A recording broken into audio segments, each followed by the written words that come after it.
Ripple Chief Technology Officer David Schwartz. Hello. How are you doing? Great, it's great to be here. Yeah, great to be here. You know, Andy and I have been talking all day about this convergence of the traditional financial world and the crypto world that has been building, that both of us have been such a part of for the last so many years. Talk to me from your standpoint, from building Ripple for so long, from going through the ups and downs at Ripple, being here today, what it means for you.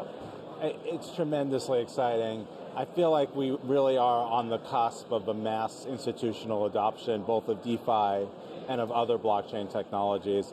I think this is also like one of the key obstacles to mass retail adoption.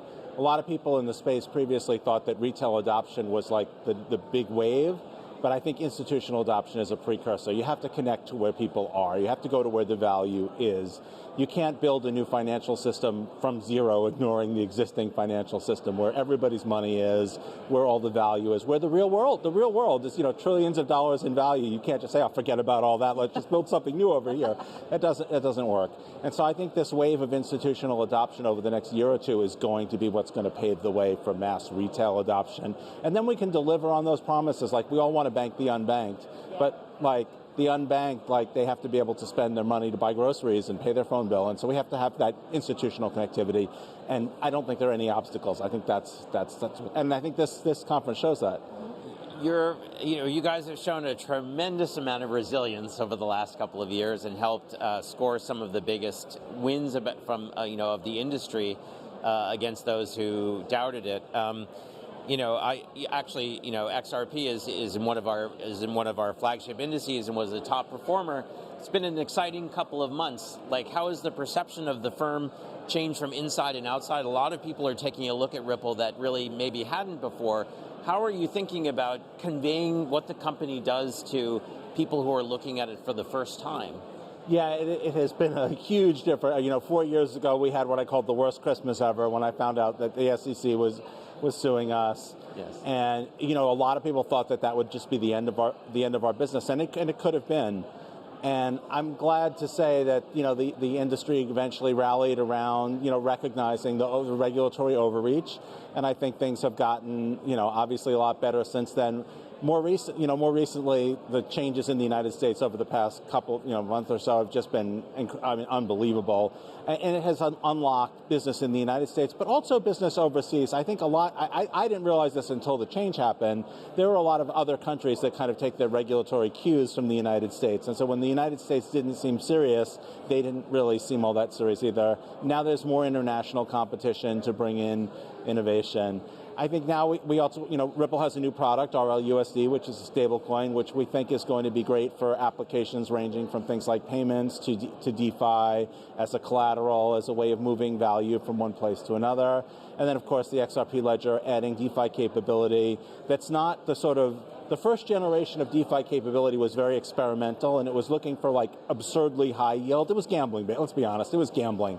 That's cool, like that attracts people. Vegas was built on gambling, right? But like the next wave of real utility is going to be built around things that are much less interesting. A savings account is not super interesting. It doesn't provide high yield, it doesn't have high risk. You don't check the balance of your savings account every day, but it has real world utility. And I think that avenue of real world utility that Ripple's leaned hard into is the tokenization of real world assets, from very useful financial products all the way to things like venture capital and real estate and that whole spectrum. Yeah. You mentioned RLUSD, and Andy asked one of our guests this earlier, and I want to get your opinion on it. Do we need so many stable coins? What is going to happen in this world of stable coins as this industry becomes more mature? We don't need that many stable coins. There's reasons why you might want more than one. There is actually some specialization. Right? Well, one is diversification of risk, right? It would be really weird if we build this entire DeFi ecosystem that's all decentralized and it's all based on Ripple's reserve, and if Ripple collapses, the whole system collapses. There might be people who don't trust Ripple. I don't know why they wouldn't, but and they wouldn't be able to use RLUSD, and obviously the whole world, right? So yeah, you can make an argument that there's some small number, but there is some specialization that really does happen. Stablecoins aren't yield-bearing, and so that they're not volatile, and they're tied to jurisdictions, they're tied to particular entities. So you could sort of imagine a world where you have this proliferation of millions of stablecoins. I don't think that's, millions obviously not true, but like a large number. I think there probably will be a bit of a shakeout and some consolidation. But I do think, 5, seems like roughly the right order of magnitude. Right. Yeah. And what's special about RLUSD there? What are you going in with as the competitive advantage? Well, RLUSD is issued through a U.S. trust based in New York State, which is like the gold standard for reliability. The reserve is just cash equivalent, short-term treasuries. It's audited on a regular basis. So as far as like the compliance, it's a gold standard. It's backed by Ripple. Ripple has an enormous balance sheet. We've been here for a long time. We're being as transparent as possible. So to some extent, all of that is table stakes, but we want to make sure we do that exactly right. We're going to be using it in our own payments flows. There's going to be applications in DeFi, a movement of value across chain. I think as we turn that curve to mass adoption, not just institutional adoption, but mass adoption, there's going to have to be ways, if my money is over here and I need to buy groceries, there's going to have to be ways to move, and I think the RLUSD is going to be well positioned to be that sort of value movement. Do you think that there's, I was, on some podcast at some point, somebody made a great point that some payments need to be really, really, really, really secure, whereas if I Venmo Jen money for lunch, she knows where to find me if the payment fails. There are different layers, and Jen might be willing to pay less for security for the lunch transaction than moving $10 billion. Do you think that that's true, and does that set the stage for different levels of speed and cost versus security? How is your company thinking about that? Yeah, absolutely. Right. There is not going to be a one-size-fits-all solution. There's not going to be a one-chain world. It's not going to be a one-product world. There is no conceivable universe where Ripple is the only successful blockchain company, right? Like that's just impossible. There's going to be a broad range of things that people need, and you called out an important one, which is like, there's applications that are not very cost sensitive, and you can trade off cost for many other things. There's applications that are just super cost sensitive. There's cases where speed is of the essence, and then there's multi-million-dollar transactions where making sure that we don't do it if we didn't really want to is of the essence. I think you're going to see that spectrum.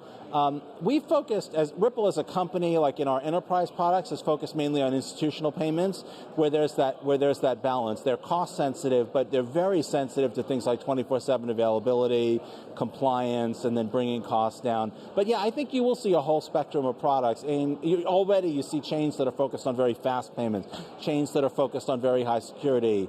And I think that's definitely why interoperability is going to be so important. If I have to try to figure out where your money is and if we have to work out the interoperability as humans, it's going to be inconvenient. It's going to have to just work.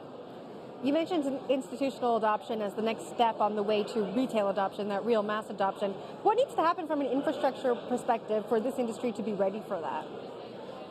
Well, there's a whole bunch of different pieces that we need, but one of the big ones is we need products that just work, that are easy to understand. We need people to be able to get their money in and out very easily. They need to be able to pay at retail points of sale.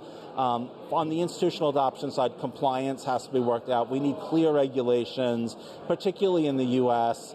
If you look at I used to think that, if the U.S. is not a friendly regulatory environment, just do it elsewhere. It doesn't really work. The U.S. puts its tendrils through, there are many people who are like, oh, we'll tokenize like U.S. treasuries, but we won't have a U.S. regulatory nexus. You can't build a business that way. So it's going to take institutions who commit and who stake out, space in a growing part of the industry. David, thank you very much for joining us here. My pleasure. Thank you for inviting me. So nice to talk to you.